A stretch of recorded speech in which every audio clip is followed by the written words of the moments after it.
So are you able to see the screen with the questions?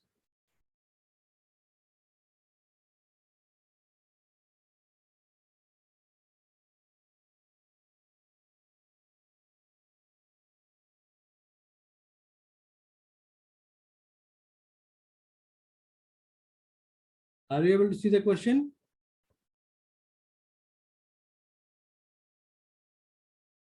Yes, sir. Okay. So gate 2 का output क्या आएगा ये हम discuss कर रहे थे. तो गेट 1 का आउटपुट तो वी हैव सीन दैट जो भी x का वैल्यू यहाँ पुट कर रहे हैं बेस्ड ऑन दैट यहाँ उसका कॉम्प्लीमेंट मिल रहा है गेट 1 का आउटपुट में. So it is x bar.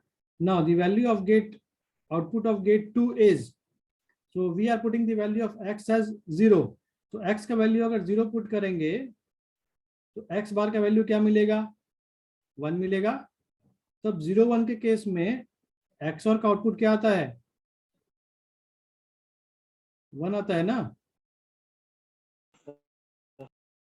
Second case में अगर x is equal to 1 put कर रहे हैं तो जब x is equal to 1 put करेंगे तो x बार का वैल्यू क्या आएगा? 0 आएगा. तो फिर से यहाँ पर क्या आ रहा है? 0 और 1, यानी कि दोनों इनपुट्स पर 0 और 1 मिल रहा है. तो सेकंड केस में भी हमें क्या मिल रहा है? आउटपुट हाई ही मिल रहा है. यानी कि तो हम ये ऑलरेडी जानते हैं ना कि XOR गेट के केस में, in case of XOR gate, अगर हमारे पास दो इनपुट हैं and both the inputs are the complement of each other, in that case we will get a high output, isn't it? हम लोग तो ऑलरेडी जानते हैं कि XOR गेट के केस में अगर दो इनपुट्स एक दूसरे के कॉम्प्लीमेंट हैं तो we will get a high at the output. हाँ, तो अभी हम क्या देख रहे हैं कि दो गेट्स के आउटपुट के बाद हमें फिर से वही कॉम्बिनेशन मिल रहा है. मतलब इस वाले गेट का जो इनपुट आ रहा है नेक्स्ट वाले गेट का, वो यहाँ 1 आएगा और नीचे क्या आ रहा है? x आ रहा है. तो ये जो कॉम्बिनेशन ये पहले वाले के जैसा ही है, 1 0. आप यहाँ देख पा रहे हो. यहाँ फिर से सेकंड गेट के बाद हमें सेम कॉम्बिनेशन मिल रहा है. यानी कि हर दो गेट के बाद ये कॉम्बिनेशन रिपीट होगा. ठीक है, हर दो कॉम्बिनेशन के बाद, यानी कि ये जो दो गेट का कॉम्बिनेशन है, तो इन दो गेट के कॉम्बिनेशन के बाद हमें फिर से same type of output repeat हो रहा है. ठीक है, तो यहाँ पर टोटल 20 गेट हैं. तो हर दो के बाद अगर ये आउटपुट रिपीट हो रहा है तो लास्ट वाले के केस में, यानी कि जो लास्ट कॉम्बिनेशन होगा, मतलब ये पहला पेयर है तो ये क्या होगा? ये 10वां पेयर होगा. इस 10वें पेयर, ये समझ में आ रहा है कि हमारे पास टोटल 20 XOR गेट हैं और हमने क्या देखा कि पहले दो XOR गेट्स का जो आउटपुट है वो same as it is repeat हो रहा है. इनपुट रिपीट होगा थर्ड वाले गेट के लिए जो कि फर्स्ट वाले गेट के लिए हो रहा था. ठीक है, तो ये जो 10वां पेयर होगा, ये पहला पेयर था, ये जो 10वां पेयर होगा, इस पेयर पे हमें आउटपुट फिर से इनपुट क्या मिलेगा? यहाँ 1 मिलेगा, यहाँ x मिलेगा, तो यहाँ x बार मिलेगा, और यहाँ x है तो यहाँ हमें फिर से क्या मिल जाएगा? 1. ये समझ में आया?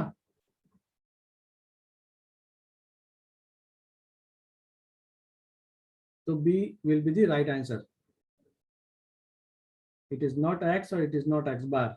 अगर हमें फर्स्ट गेट का आउटपुट पूछता या पूछता कि ऑड नंबर गेट का आउटपुट क्या है, अगर ऑड नंबर गेट का आउटपुट पूछा जाता तब वो x बार होता. ठीक है, लेकिन अगर हमसे अब हमें ये पूछे कि 20 गेट से आउटपुट क्या है या इवन नंबर्ड गेट का आउटपुट क्या होगा, ये हमारे पास 20 नंबर गेट है, 20th नंबर गेट. तो अगर हमें पूछता कि इवन नंबर गेट का आउटपुट क्या होगा तो वो आउटपुट 1 आएगा, या हम कहें 20th नंबर XOR गेट का आउटपुट क्या आएगा तो भी 1 होगा. ठीक है, तो इस क्वेश्चन को घुमाकर भी पूछा सकता है, लैंग्वेज चेंज किया जा सकता है, लैंग्वेज इवन और ऑड के टर्म्स में दिया जा सकता है क्वेश्चन को. ठीक है, let us move to the next question.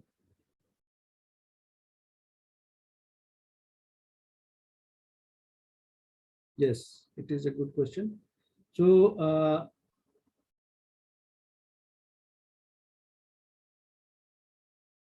question number 3.18. The gates G1 and G2 in the figure have propagation delays of 10 seconds and 20 seconds. So has anybody solved this question? 3.18.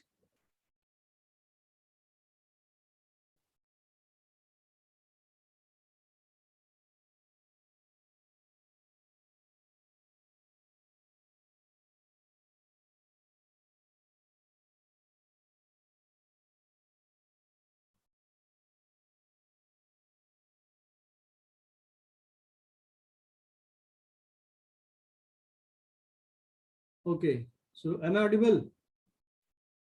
Yes, sir. Okay, so इस case में क्या कहा जा रहा है, यहाँ पर दो गेट्स हैं हमारे पास, G1 और G2। इन दोनों ही गेट्स का प्रोपेगेशन डिले दिया हुआ है 10 सेकंड और 20 सेकंड, यानी गेट 1 का डिले है 10 सेकंड और गेट 2 का डिले है 20 सेकंड। ठीक है, if the input vi makes an abrupt change from logic 0 to 1, यहाँ पर क्या दिया गया है, जो vi इनपुट है, इस वैल्यू vi का जो वैल्यू है वो वहां पर abrupt चेंज हो रहा है t इक्वल टू t0 पर 0 से 1 हो जा रहा है इसका वैल्यू। ठीक है, इसका वैल्यू 0 से 1 हो रहा है, किसका, इनपुट का वैल्यू 0 से 1 हो रहा है। Then the output waveform v out is vo, v out क्या होगा। ठीक है, तो हमें देखना पड़ेगा कि गेट 1 के वेवफॉर्म में क्या हो रहा है, मतलब गेट 1 का आउटपुट किस तरह से चेंज हो रहा है और गेट 2 का आउटपुट किस तरीके से चेंज हो रहा है। तो हम पहले देखें कि v इनपुट जो है वो कैसे चेंज हो रहा है। तो v इनपुट हमारे पास क्या है, ओके, सो हम ड्रॉ करें वेवफॉर्म। हमें एक्चुअली v आउट पूछा गया है, तो v आउट के लिए हमें क्या चाहिए, तो v आउट क्या है, गेट 2 का आउटपुट है, और ये गेट 2 का आउटपुट जो है वो डिपेंडेंट है गेट 1 के आउटपुट पर और इनपुट मतलब vi के ऊपर, क्योंकि यहाँ पर एक इनपुट vi वाला है और दूसरा इनपुट गेट 1 का इनपुट है। तो गेट 1 का गेट 2 के आउटपुट पर v आउट डिपेंडेंट होगा और गेट 2 का इनपुट गेट 1 पर डिपेंडेंट होगा।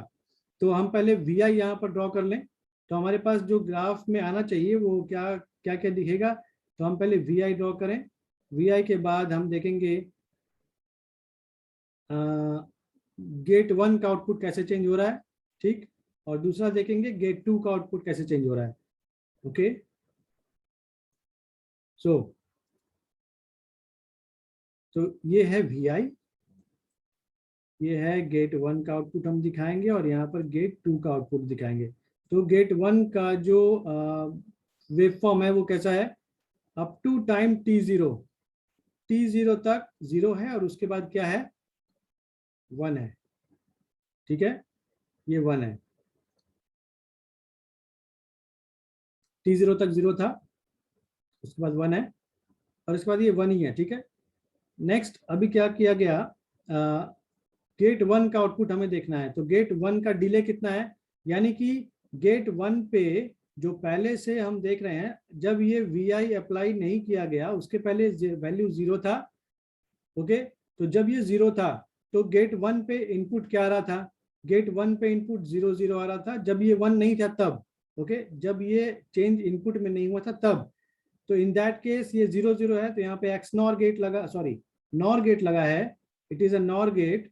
तो नॉर गेट का आउटपुट क्या आएगा जब 0 0 इनपुट होगा, तो बताएं मुझे कोई, नॉर गेट का आउटपुट क्या आएगा for the input combination for 0 0।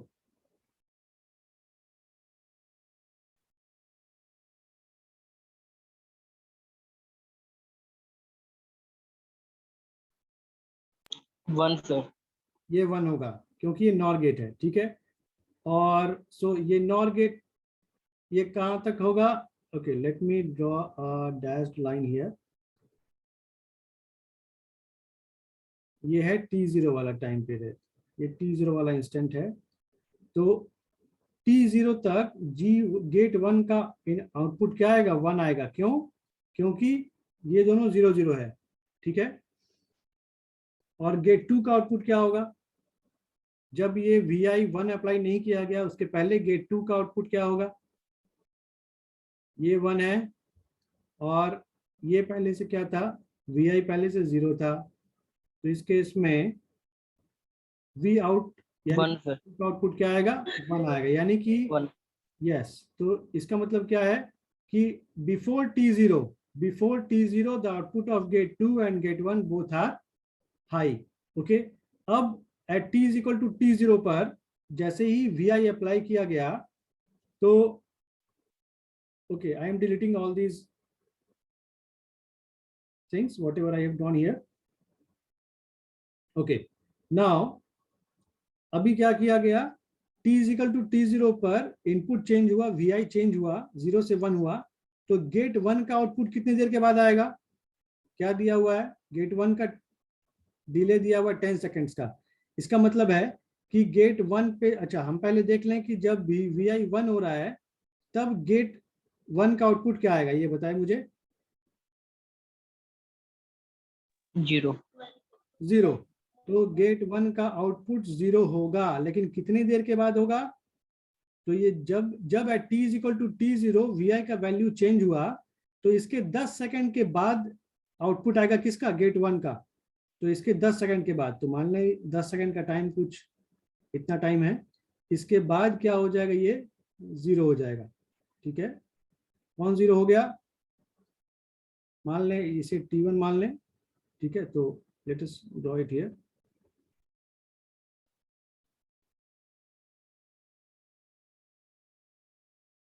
T1 जो कि 10 सेकंड के बाद का टाइम है। ठीक है, अभी देखें यहाँ पर at t is equal to T1 पर, तो ये आफ्टर 10 सेकंड, तो चलो इसे T1 नहीं लिखकर हम इसे 10 सेकंड का टाइम देते हैं यहाँ पर। ठीक है, 10 सेकंड के बाद ये आउटपुट आया, यानी 10वें सेकंड पे, यानी T0 अप्लाई होने के बाद, at t is equal to T0 पर अप्लाई होने के बाद G1 का जो वैल्यू है वो 10 आएगा। ठीक है, और हम क्या जानते हैं कि इसके बाद जो after this time period T0 VI जो है वो कांस्टेंट 1 वैल्यू पर है। ठीक है, अगर ये 1 वैल्यू पर है, यानी कि इसका इनपुट, गेट 1 का इनपुट कुछ भी चेंज नहीं हो रहा है, तो गेट 1 का output it will remain as it is up to, क्योंकि गेट 1 का जो आउटपुट है वो किसके ऊपर डिपेंडेंट है, ओनली ऑन VI। तो इसीलिए इसका जो आउटपुट है वो 0 बरकरार रहेगा up to any value of up to any time period of VI। ठीक है, अब गेट 2 पर आते हैं। गेट 2 का आउटपुट कब चेंज हो रहा है? तो जब गेट 1 का आउटपुट चेंज हुआ है उसके भी 10 सेकंड बाद, यानी कि जो वैल्यू अप्लाई किया गया था at t is equal to T0 पर, उसके कुछ समय के बाद हमें क्या मिलेगा? तो गेट 2 का आउटपुट एज इट इज रहेगा कब तक? यहाँ पर t is equal to T0 पर जब हम चेंज किए तो t is equal to T0 था, उसके 20 सेकंड बाद, यानी कि 10 सेकंड यहाँ से यहाँ तक है, और 10 सेकंड बढ़ा दें इसे। ठीक है, तो जब t is equal to T0 का वैल्यू, यानी कि यहाँ तक तो कांस्टेंट रहेगा ही वैल्यू। ठीक है, ये सभी को क्लियर होना चाहिए कि at t is equal to T0 पर हम वैल्यू अप्लाई किए, after that up to certain extent, यानी कि up to this 20 second output gate 2 का चेंज नहीं हो सकता है। ठीक है, अब t इज इक्वल टू 10 पर वैल्यू चेंज हुआ है किसका? t इज इक्वल टू 10 पर चेंज हुआ है वैल्यू G1 का, और G1 का वैल्यू चेंज होकर कितना हो गया है? ये 0 हो गया है। तो अभी यहाँ पर गेट 2 का जो इनपुट है, एक है 0 और दूसरा है 1, तो गेट 2 का आउटपुट क्या हो जाएगा? In the case of XOR gate हम जानते हैं कि जब गेट 0 और 1 इनपुट हो तो आउटपुट विल बी हाई। तो आउटपुट हाई रहेगा। ये आउटपुट हाई कब दिखेगा हमें? This output will remain as it is up to a time period of, यानी कि गेट 1 का जो वैल्यू चेंज हुआ था 10 सेकंड पर, उसके, यानी कि ये जो वैल्यू यहाँ पर आया इसके 20 सेकंड के बाद वैल्यू चेंज होगा किसका? G2 का। ओके, तो 10 सेकंड के बाद अगर यहाँ 10 है तो इसके 20 सेकंड के बाद वैल्यू चेंज होगा किसका? 1 2, यानी कि अगर ये 10 सेकंड का है तो टोटल यहाँ 30वां सेकंड आएगा और इसके बाद इसका वैल्यू चेंज हो सकता है। ठीक है, तो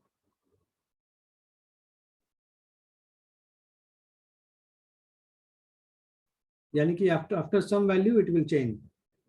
तो वो क्या वैल्यू चेंज होगा, हम इसे एक बार फिर से देखें। Let us draw it again. हम क्या देख रहे हैं, गेट 1 का जो इनपुट है, गेट 1 का जो आउटपुट है वो डिपेंडेंट है, वो G2 पर आएगा। ओके, और जो भी G2 का वैल्यू है वो हमें आउटपुट में मिलेगा। तो हम क्या देख रहे हैं यहाँ पर, दैट G2 का value at t is equal to 10 पर वो क्या रहेगा, वो सेम एज इट इज रहेगा। तो हम जो यहाँ टाइम पीरियड्स दिया गया है T0, T1, T2 के फॉर्म में दिया गया है। तो हम यहाँ पर क्या देख रहे हैं कि पहला वाला ऑप्शन तो नहीं हो पाएगा। क्यों नहीं हो पाएगा? क्योंकि यहाँ पर t is equal to T0 पर ये 0 हो गया है और उसके बाद हाई आउटपुट नहीं शो कर रहा है। लेकिन हम यहाँ क्या देख रहे हैं, ये जो हाई आउटपुट है ये कंटिन्यू कर रहा है after t is equal to 10 second के बाद भी। तो t is equal to 10 second के बाद हमें आउटपुट हाई कहाँ कंटिन्यू मिल रहा है? सो डी तो नहीं हो सकता है क्योंकि T0 से T1 के रेंज में यहाँ पर वैल्यू 0 हो गया। सो ये नहीं हो सकता है। T0 T1 सो T1 के बाद भी आउटपुट हाई है, तो T0 T1 ये भी नहीं हो सकता है। फर्स्ट वाले केस में ये भी नहीं हो सकता है। तो जो हमारे पास एक ऑप्शन बच रहा है वो सिर्फ बी बच रहा है। ठीक है, तो इसलिए हम आसानी से इस बी ऑप्शन को देख सकते हैं, क्योंकि after the time period of t is equal to T2, अगर इस 10 को T2 मान लें, so after this time period the output will be high, remain as it is. Okay, so this will be the appropriate answer. Okay, so let us move to the next question again.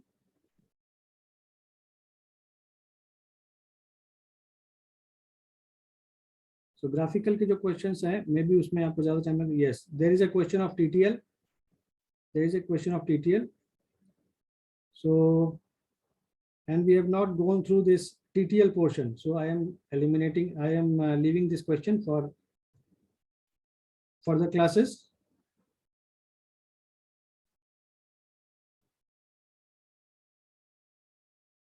Moving to the next question. Okay.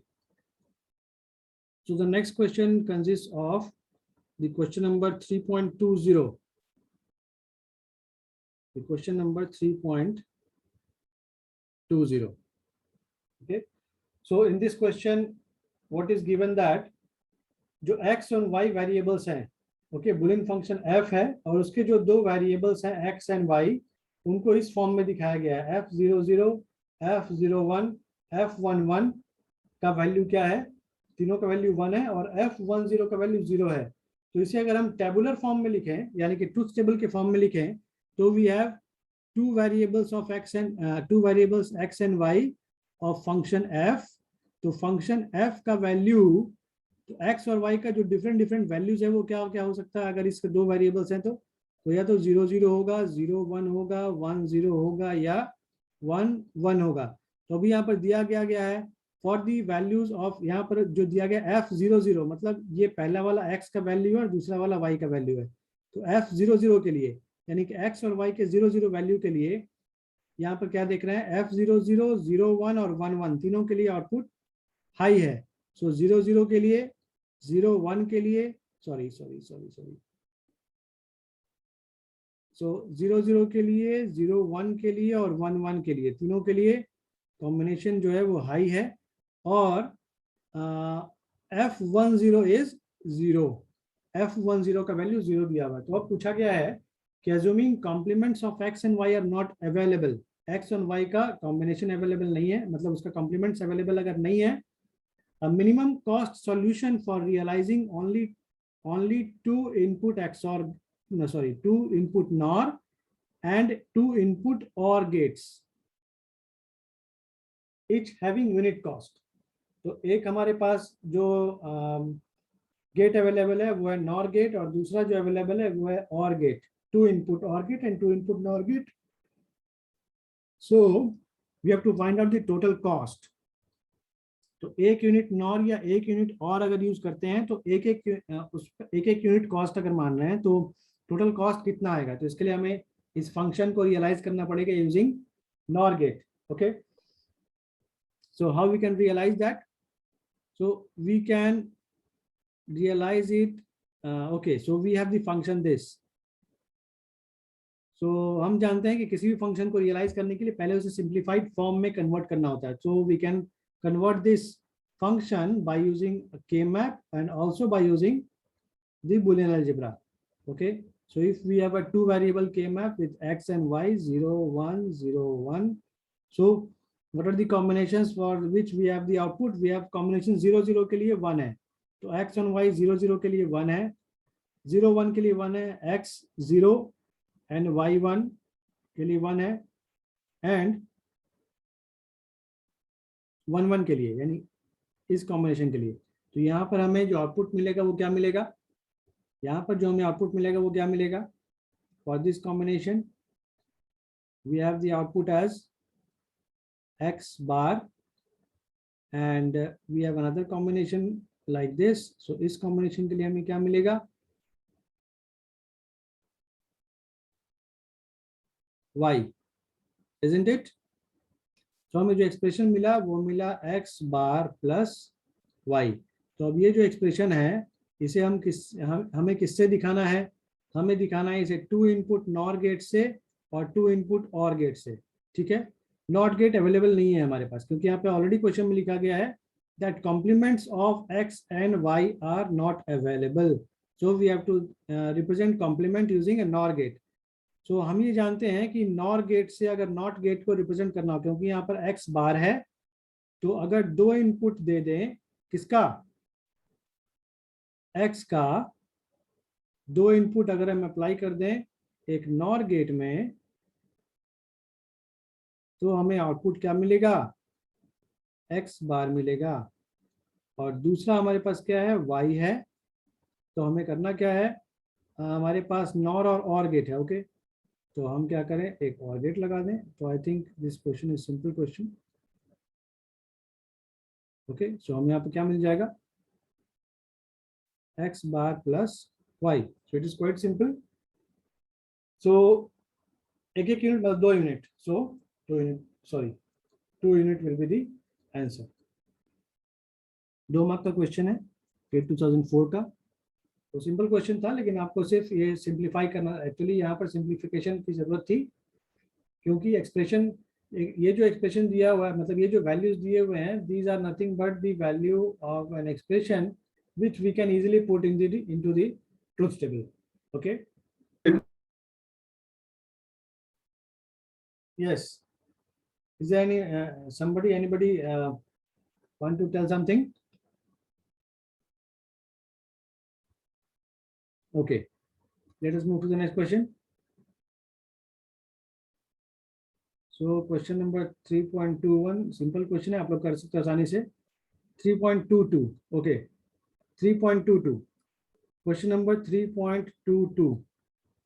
What is the answer of this question?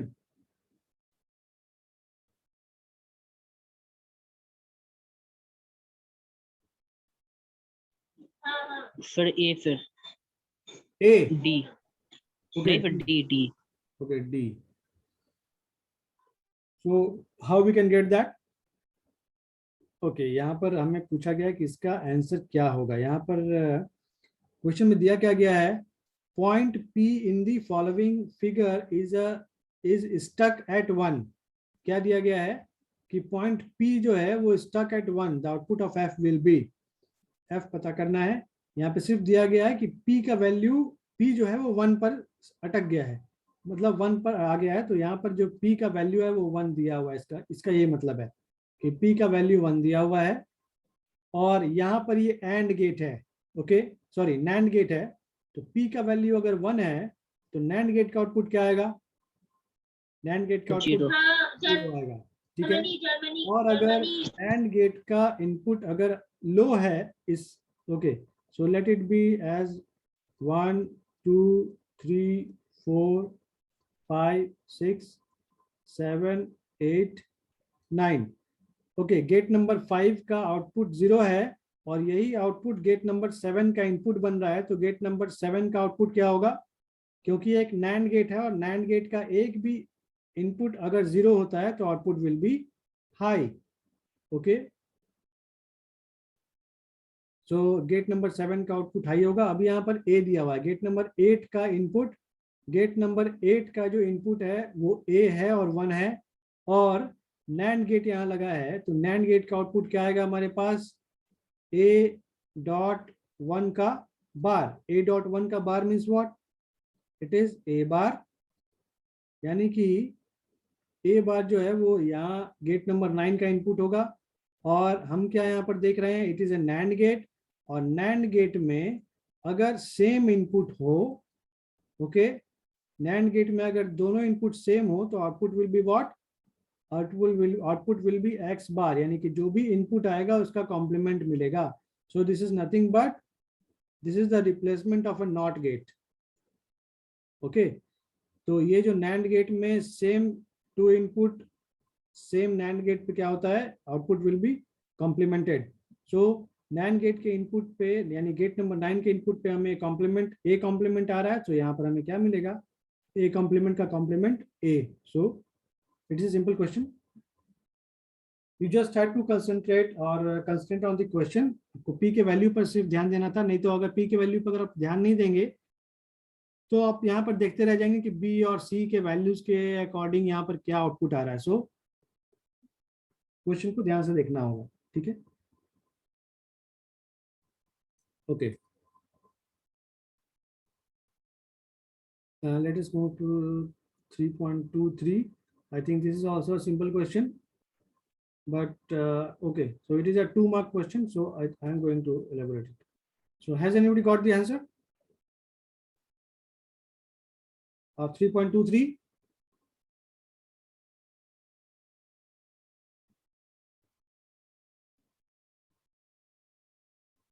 Question number 3.23.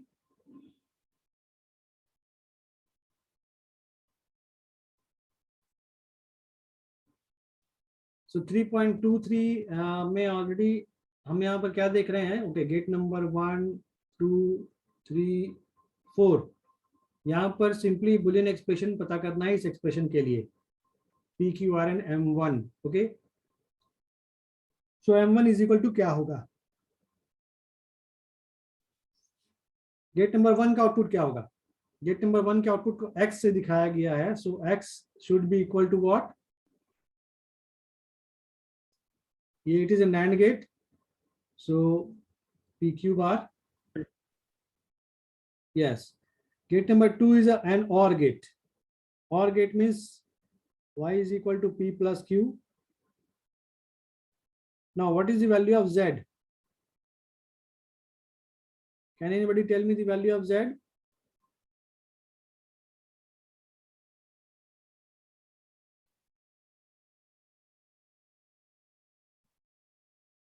Is it right?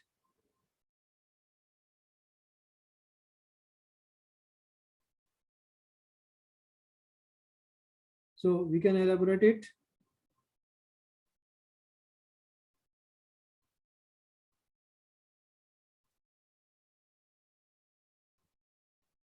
So we will have a p bar p plus p bar q plus q bar p plus q bar q.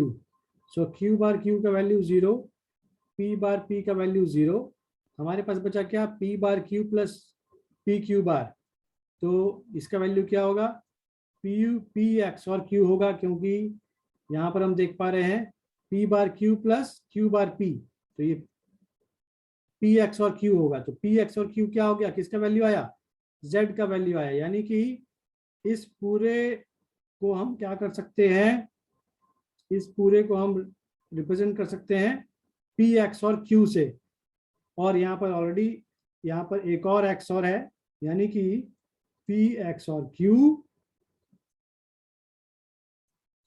p x और q का x और होगा किसके साथ, r के साथ, है ना, x और r। तो हम यहाँ पर देख लें कौन सा ऑप्शन दिख रहा है, p और q नहीं है, p एंड q नहीं है, p और q नहीं है, p x और q, ओके, p x और q है, और इसका x और है x के साथ, सॉरी r के साथ, so we have d is the right answer. Okay, let us discuss question number 3.27, क्योंकि इसके पहले आई थिंक सारे क्वेश्चंस जो हैं आप आसानी से कर सकते हैं। ओके, सो 3.24 में मैचिंग करना है, I think all of you can do this. 3.25 also a simple question, 3.26, 3.26 okay. So यहाँ पर बताना है कि आउटपुट 1 होगा कब, आउटपुट 1 कब होगा, तो आप लोग यहाँ पे चेक कर सकते हो आसानी से। Let's move to 3.27। So yes 3.27 में आप क्या देख पा रहे हो, a bulb in a staircase has 2 switches. Staircase मतलब सीढ़ी, ओके, सीढ़ी बनी हुई है इस तरीके से, ठीक। staircase has 2 switches, one switch being at the ground floor and the other one at the first floor। तो 2 switches हैं हमारे पास, एक switch 1 है ग्राउंड फ्लोर पर, ओके, ग्राउंड फ्लोर पर एक है, और दूसरा फर्स्ट फ्लोर पर, एक स्विच यहाँ पर है, ठीक है। The bulb can be turned on and also can be turned off by any one of the switches irrespective of the state of the other switch। The logic of the switching of the bulb resembles। तो यहाँ पर question क्या कह रहा है कि we have one switch at the ground floor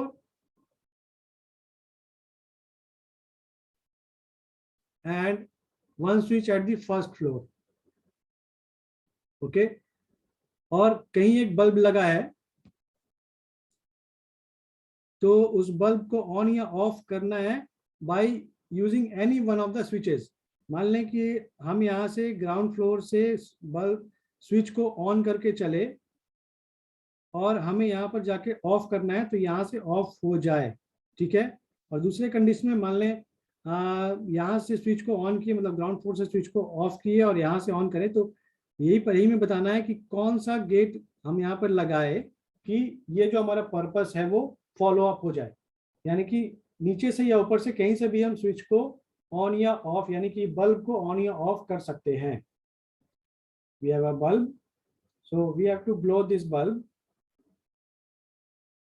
bye using this switch 1 and switch 2। तो वो कैसे कर पाएंगे, कौन से लॉजिक से हम ये ऑपरेशन कर सकते हैं? क्या एंड से कर सकते हैं? क्योंकि हमारे पास जो ऑप्शन है कि मान ले एक, ओके, S1 और S2 दो स्विचेस हैं, हमें यहाँ पर बल्ब को ग्लो करना है, ठीक है। तो हम इससे लेकर एक ट्विस्ट टेबल बना सकते हैं कि जब स्विच दोनों स्विच ऑफ हो तो हमें बल्ब ऑफ ही मिलना चाहिए। मान लें पहला स्विच ऑफ है, दूसरा स्विच अगर ऑन है तो हमें यहाँ ऑन मिलना चाहिए, ठीक है। इसका मतलब क्या हुआ, मान लें कि यहाँ पर स्विच S1 है और यहाँ पर स्विच S2 है, तो S1 अगर ऑफ हो तब भी S2 को ऑन करने पर हमें बल्ब ऑन मिल जाए। और एक केस हो सकता है कि S1 ऑन हो और हम चाहते हैं कि ऊपर से ऑफ हो जाए, मतलब S2 से ऑफ हो जाए, तो इस केस में भी वी हैव कॉम्बिनेशन, यानी कि जब S2 यहाँ से ऑफ हो तब ऑन हो जाए यहाँ से।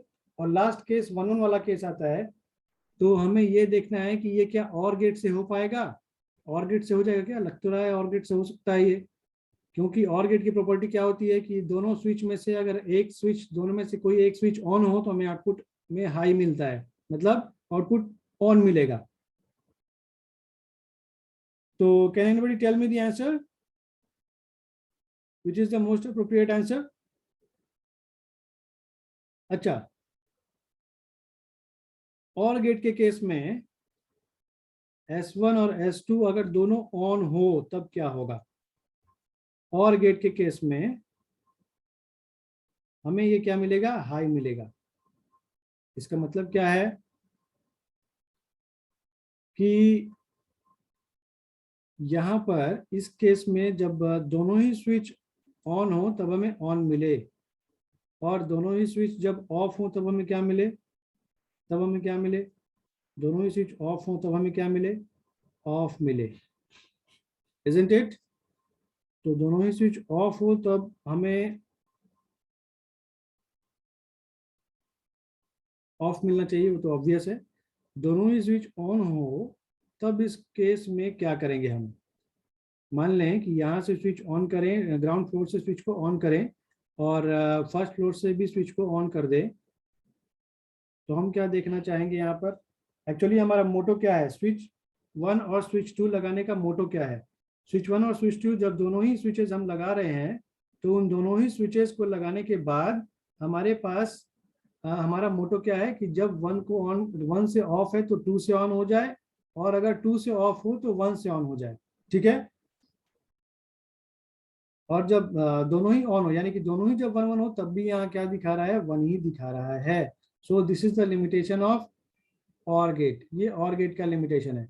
सेकेंड वाले केस में, यानी कि एक्स और के केस में हम क्या जानते हैं कि जब दोनों ही केस में इनपुट हाई हो तभी आउटपुट क्या होता है? लो होता है। ठीक है, इस केस में क्या होता है? द आउटपुट विल बी लो, यानी कि जब दोनों ऑन करें तब वो ऑफ होना चाहिए। ठीक है ना? So for that case XOR will be the most appropriate answer. Okay, for this question, this will be the most appropriate option.